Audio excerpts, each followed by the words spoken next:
Salut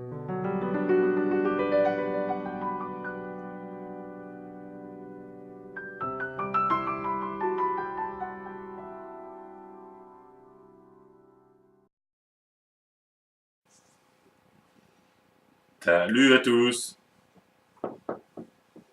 Petite revue à deux ce soir.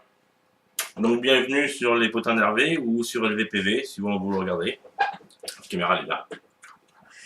Ouais, bah, excusez-moi, d'habitude j'ai la caméra devant moi et là elle est à côté, donc je vais vous regarder par là en fait. Qu'est-ce qu'on va voir aujourd'hui? Aujourd'hui on va voir un hip mode. Pourquoi? Parce qu'on n'en voit jamais, tout simplement. C'est vrai. Alors c'est un produit que j'avais commandé chez Fastech. Pourquoi chez Fastech? Parce qu'à l'époque, quand je l'avais commandé, il n'existait nulle part ailleurs. Donc, C'est une excellente excuse. exactement. On ne le trouvait que là-bas, et maintenant on le trouve sur les shops français. Vous pouvez le trouver sur les shops français maintenant. Donc, c'est le R80.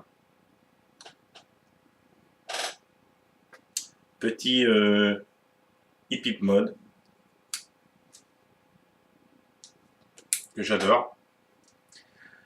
Qui est fourni à l'origine avec un petit Cliro, Tout pourri. tout pourri, et un petit cache Cliro qui vient se visser sur l'embase afin de protéger le Cliro pour faire joli pour ceux qui aiment bien.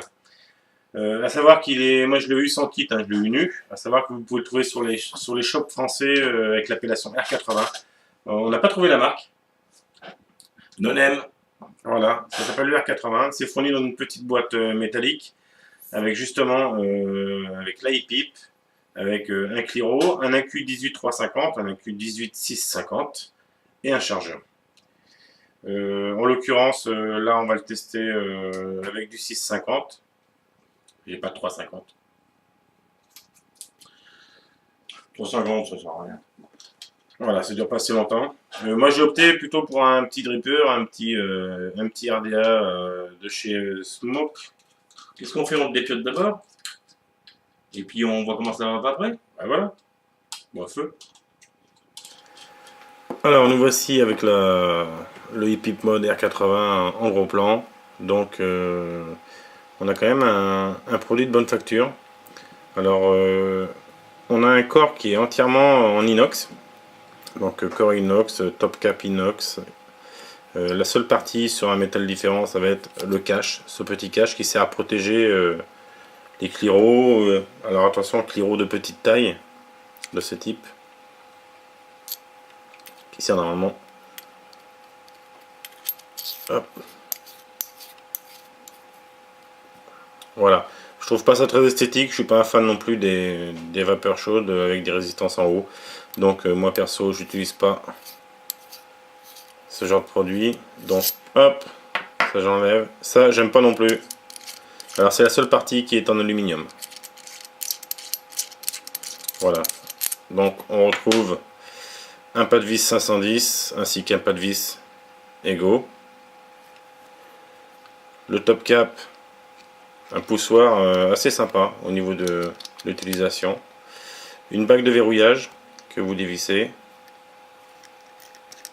Alors elle n'est pas forcément très accessible. Voilà, il faut avoir le coup de main d'habitude. Elle est à peine plus large que le bouton. Donc là on est verrouillé.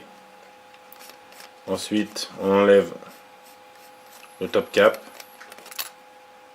Voilà, on se retrouve avec le tube. Alors, tube télescopique. Alors un avantage, c'est un tube à filetage rapide. Donc comme vous voyez, je ne fais pas 50 tours pour l'ouvrir. On va vous faire voir le filetage. Voilà, on peut voir le filetage. Filetage rapide. Alors ce mode là n'est pas kickable, tout simplement parce que le kick rentre parfaitement dans ce tube là, mais à partir du moment où on va déplier, la largeur du tube intérieur qui va rester va être plus large, donc le kick va se balader. Donc n'est pas kickable. On va se mettre en configuration 18650. Donc on déplie, on met la queue, on revisse le top cap. en maintenant le tube. Une fois qu'on a revissé, on resserre un peu le tube à fond. Et ensuite, on peut déverrouiller tranquillement. Voilà. Alors, tant qu'à être sympa, autant opter pour un dripper. Ça va très bien avec. J'ai appliqué une petite bague pour cacher le pas de Visigo. C'est toujours plus sympa. Un petit dripper.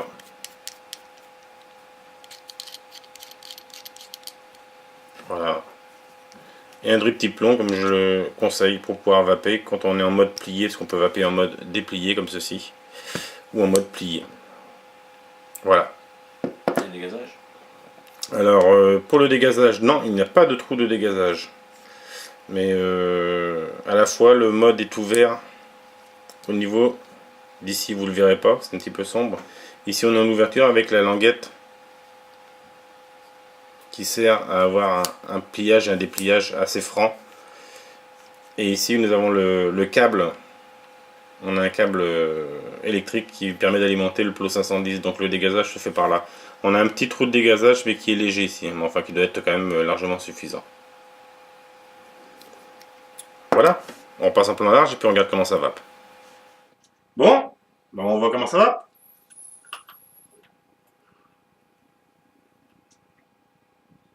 La tenue en main est plutôt sympa. Là en 18-650. Ouais, comme ça c'est pas trop pratique parce qu'on a un développement qui est assez important. Par contre avec l'index ça marche super bien.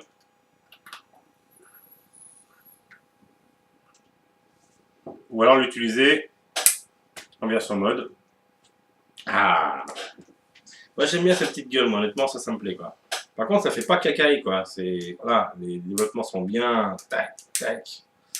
Le drip tip je suppose qu'il n'est pas d'origine. Non, le drip tip c'est un drip tip que j'ai rajouté tout simplement parce que quand on l'utilise fermé, parce qu'on peut l'utiliser fermé, tout simplement pour avoir accès au drip tip, il faut un drip tip long. Surtout si on travaille avec une 650. Donc ouais, donc c'est un drip tip que j'ai rajouté. Moi je trouve ça sympa. T'as toute la versatilité quand même du télescope. La bague de verrouillage elle est presque de la largeur du bouton, mais il y a encore le montage qui dépasse, donc on peut quand même verrouiller.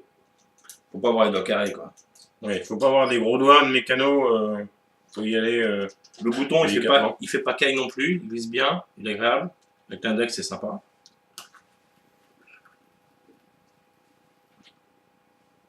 Non, honnêtement, le poids est raisonnable, pas trop lourd, pas trop léger. On s'en rend, il est en quoi lui?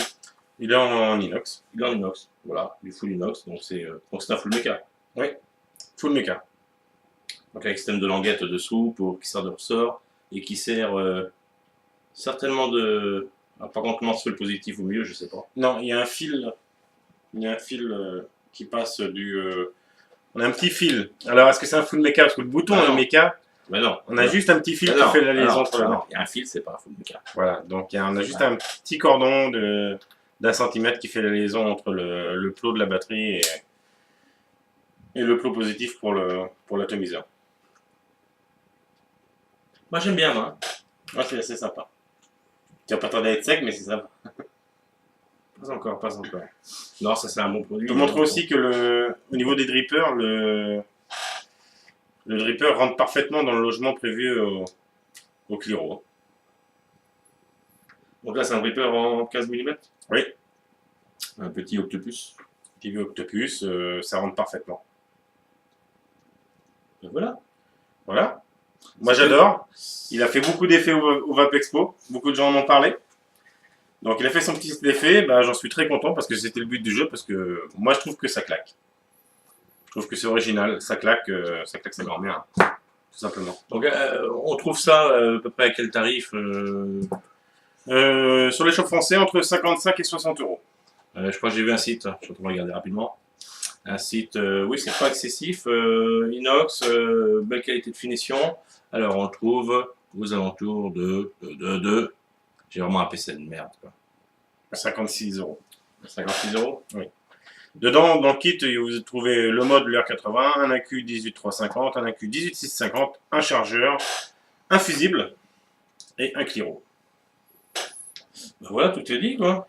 Et du prêt à vaper pour 56 €. Donc, c'est le R80 de chez Nonem. De chez je sais pas. On se dit à la prochaine. Autre chose? À la prochaine, ouais, liquide ou matos, on verra bien. Allez, Salut! ciao, bye bye.